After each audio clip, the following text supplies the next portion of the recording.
What was a loophole you found and abused the hell out of? When I was in high school, Sprite, or 7-Up, had a contest going where something like 1 in 7 caps would give you a free soda. Thing about these drinks is that they're clear. Not clear enough to flip over and actually read the text, but clear enough that you could see whether they had one line of text or multiple lines. So while the non-winners just said non-winner, the winning caps said something like congratulations, you won a free Sprite. It was like 4 lines. Very easy to see through the bottom of the bottle. My friends and I drank free soda all summer. Although we did get accused of opening all the bottles to find the winners when we got cocky and like 5 of us went through the line together. Redeemed one cap, then unscrewed the cap and handed it to the guy behind for him to redeem all down the line. We had to explain the flaw to the store manager to get him to let us go. Back in the day you could redeem Apple gift cards on iTunes and spam the redeem button and it would redeem the card half a dozen times or more times. If you ran a clicker script you could get more. But let's just say I'm glad I never gave them my real name, address, or credit card info when creating my account. Chick father-in-law had a deal where you'd get a free chicken sandwich if you create an account in their app. Well, they didn't require email verification, so I ate about 50 free sandwiches last September. When my son was about 7 years old, we were at Chuck E. Cheese and he found a game where the tickets kept spitting out without paying to play the game. Needless to say, he had a ton of tickets to turn in and chose the dusty lava lamp on the top shelf. Ended up keeping it for years. I actually only did this once, and you may still be able to do it. But Apple has an academic discount where you have to send them a photocopy of your school ID. As I understand it, they check with the school. So no chance of forging fake college ID. I had been out of college for at least 10 years and wanted to buy a Mac Pro. So I enrolled in a local community college. Signed up for one class, which cost me a whopping $30. Used my new college ID to save several hundred on my Mac Pro. Edit, this was in Pasadena, CA, probably about 2006. I don't remember exactly what I saved, but it was somewhere around $300. Also, I made the purchase online, hence sending Apple the photocopy of the ID. Cinemark used to have frequent flyer mile stickers on the drink cups in movie theaters. I'd go in after a movie and peel them all off. Redeemed enough for a free trip to Europe. And I thought my friend taking the jumbo popcorn bucket out of the trash to get a free refill was a good deal. When I was in high school, I was told there was a requirement of 40 hours valid work experience to graduate. It has since been suggested that this may in fact have been bullshit, since I didn't have anything that counted and was in the middle of the country. Doing work around the school was the only option. I'm thinking years later this was just a scam to get some free labor for the administration. But rather than burn 40 hours of my summer filing paperwork, I went to the front office and volunteered for a day's office work and was given a box of papers to file and a key to the filing room and told to come back for more when I was done. Then I went to admissions and volunteered for a day's work and was given a box of papers to shred and told to come back for more. Then I went upstairs to the records office. 8 hours later I had 5 different signed records of work hours and never had to deal with that requirement again. I've written about it a couple times, but the billing system Comcast uses has a loophole that allows you to reset a customer into promo pricing. By downgrading customers to just internet then refreshing the page I could save them $50, $100 on their bill. Not only that, but I earned a commission on all the new video and phone signups. Commission for phone in particular was about $35 a pop. I set up over 50 new phone lines one month. I moved 2,000 miles to a new city before my senior year of high school. Got lost at the school on the first full day and ended up in the teacher's lunchroom. It was basically on the other side of the kitchen from the student's lunchroom. Anyways, no one said anything, so I decided I'd push my luck and use the teacher's lunchroom until someone said something. I decided it would be best if I was extra nice to the lunch ladies also. No one ever said anything about it. I never stood in the student food line. I felt like a bit of a big dig about it sometimes. But come on. That's a golden opportunity. If I don't go into work but get everything assigned done from home, I don't lose a vacation day. So as long as there aren't any client meetings, I work from home. I can also leave once everything I'm assigned for the day is done. So I'm usually out by 3 unless there's a later meeting. In my old job, 1 day off sick was no different to 10 days off sick. So if I was ever off sick, I'd stay off for 10 days and it would only count as one occurrence. You were allowed 2 occurrences every 6 months and then it reset. I absolutely abused the hell out of it. My local Papa John's used to run a 2 for Tuesday deal, which was basically buy one, get one free. I found that if I redeemed my Papa Award points on Tuesdays towards another free pizza, I could end up with 3 pizzas for the price of one. I would always get myself a jalapeno and bacon pizza just for myself, since nobody else in the house would eat it. Papa John's has since fixed that loophole. I didn't abuse the hell out of it, but it was common abuse where I worked. If you clocked in late, it was 1/4 of a call-in. If you forgot to clock in, it was 1/8 of a call-in. So if you showed up late, it was better to forget and submit a manual time card saying you were on time. In university, some publishers offered free trials of their ebooks. To prevent people from just printing the whole thing off, they limited it to only being able to print 10 pages at a time. So I whipped up a quick auto hotkey script to go through and print 10 pages at a time. Let it run overnight until it had printed off all 1000 plus pages as PDFs. Then stuck them all together. Boom, free PDF textbook right from the publisher. Worked for a Midwest coffee chain, way longer than I should have. At one point the company brought in a new POS system that was truly a POS, pun totally intended. The company that sold it to us went bankrupt and also sold the software to said coffee chain. One of my fellow employees found out that instead of ordering a usual food item and get the 30% employee discount, you could order toast and add any item as a topping for no additional charge, while still getting the 30% discount. Came out to $0.85. Named it the toast hack. You could have any sandwich you wanted. Completely customizable. Smoked salmon. Avocado sandwiches on multigrain bread. 85 cents.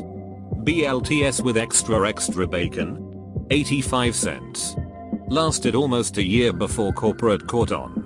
Full stop. When I was in high school, I found that if I signed up for a class, but didn't show up on the first day or ever again, and didn't sign up for another class, nobody expected me to be in a place and I got a free period. I got away with having a free period each semester for 2 years until a teacher stopped me in the hallway late in senior year and asked, "Where are you supposed to be?" And I just said, honestly, nowhere. I didn't get punished because I fessed up and explained the loophole and how to fix it in their attendance system. But I ducked over all the underclassmen, some of whom were catching on to my system because I got drunk and bragged at a party, which was the real reason I got caught. I went to a Gamyorks once and went to a game that was something like a spinner on a dial where you just had to time a press of a button to get it to stop at a place that gives you tickets. My friends and I figured out that if you get it on a winning place once, then spam the button, it'll start and stop almost in the same place. Which is a pretty simple loophole. But we were like 12 and the attendant behind the desk watched the whole thing and made us stop after we nearly ran it out of tickets. I remember him being mad at us and I remember that making me mad. Not our fault your machine can be cheesed by 12-year-olds. I've told this one before, but a number of years back, there was a parking garage downtown that was good to park in if you wanted to go shopping etc. But it cost money, like most garages. Next to the parking garage was a cinema which would offer validated parking for 3 hours if you bought a movie ticket. For my birthday that year, my parents, knowing I was a movie nut, bought me a pass for that cinema chain which allowed me to watch as many movies as I liked for a monthly fee, like MoviePass. But for that chain only. Also, I could see multiple movies in one day if I wanted. So anytime I needed to go into town for something, I'd park in said parking garage, go next door to the cinema, get a ticket to a random movie with my pass, get them to validate my parking ticket, and then walk out without seeing said movie and enjoy my 3 hours of free parking. Local grocery chain had 5 Jack's pizzas for $11, and if you bought at least 4, you got $3 off your next visit to the store. There's 3 of those stores in this city. My girlfriend just bought me a chest freezer. We went from one store to the next in a circle, buying 5 pizzas for $8. In the end, bought 60 pizzas. When I was 11-12, I read in the paper that the bottlers were thinking about increasing the deposit on soda bottles. I started saving soda bottles. I dragged the wagon around the neighborhood buying bottles. I had people scratching their head over how I made money. I paid a nickel for a bottle with a nickel deposit. I would tell them I made it up in volume, or if pressed that I was doing it for the older bottles. When the deposit went up to a dime, I made hundreds of dollars. Charging. In high school, YouTube.com was blocked, but we ignorant Americans always seem to forget there is a whole other world out there, and thus they didn't block other addresses such as YouTube.D, YouTube.NL, and YouTube.CH. We had laptops for 3 years and they never caught on. Target would print rain checks on sales items that were out of stock. At the bottom it stated can be used on like item if out of stock. I would then get a bunch of them printed for a Game Boy game on sale with a high % off, and use them on Newsbox games.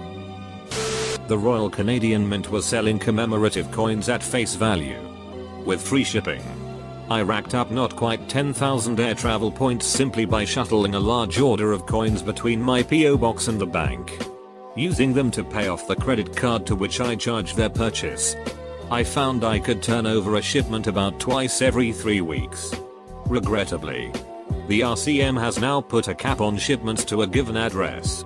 But for the couple of months it lasted, I guess it was the numismatic equivalent of the old Greek story about a snake swallowing its own tail until it disappeared down its own gullet.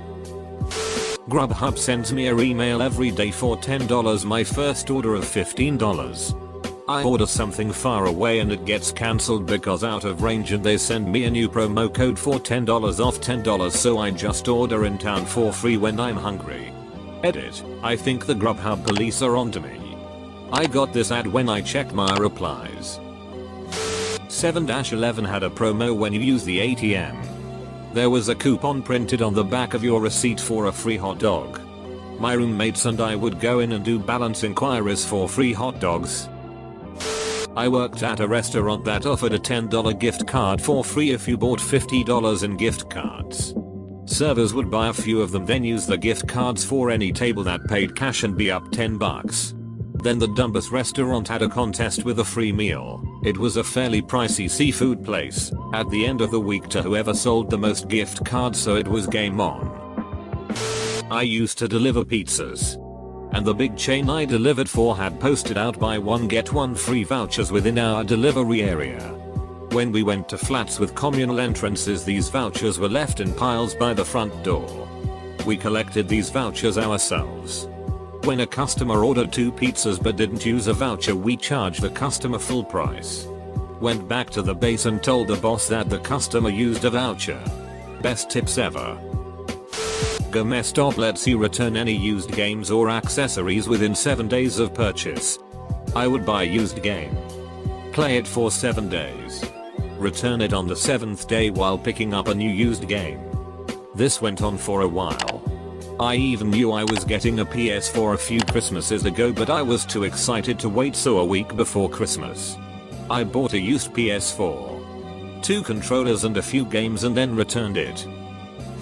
About 8 years ago, when I was still playing Minecraft on an online server, I found a loophole that would make me one of the wealthiest players in terms of server economy. So this was just after TNT became craftable. Prior to that, it was only available as loot in dungeons. Because using TNT was against server rules, they set the price for TNT in the server store at $10k, so at least you'd get something if you found some TNT as treasure. Well, they hadn't caught up with it being craftable, so I went and made tons of TNT by digging sand in the desert biomes and farming creepers inside giant, poorly lit building that were made as art. By the time the server mods caught on, I'd made millions of server dollars. They dropped the buying price to 1k as a direct result. When I registered my car about 20 years ago, I had the option to register it as an ambulance. It was on the form. WTF? So instead of paying about $300 a year, this was in New Zealand. It was a duckload cheaper. I think like 50 bucks. And no one ever asked if I drove an ambulance. Go government. Edit, till there's more than 3 Kiwis on Reddit. Back in the days when I played RuneScape, maybe a year after the Grand Exchange was released, uncut emeralds were cheap, gold bars were cheap, and emerald rings could be sold for a 500% profit. I single-handedly ruined the emerald ring market in 24 hours for a 500k gold profit. Leveled up crafting and smithing. I was combat level 6x at the time. Non-member. In Fallout NV, if you select a weapon that you don't use that has a ton of ammo, hotkey it, and while holding the hotkey button, choose an ammo type and hotkey that to the original weapon hotkey. Next, you select any weapon that you want that, like a fat man. While having the fat man out, select the hotkeyed ammo type and voila. However many bullets you have, you now have the equivalent in mini nukes. Works best with the laser detonator from the Lonesome Road DLC. Not me, but in the IDF the drill sergeants aren't allowed to give someone more than 10 push-ups as a punishment at a time. So they just wait for him to finish and stand up. And then they just give him another 10. They usually repeat that for about 2-4 times. A place I used to work paid mileage as long as you were on company business. So I'd arrange it where I had to go to the facility closest to my apartment, then go to my facility, then back to the other one at the end of the day, and home. Basically they paid for my gas going to and going home for 2 years.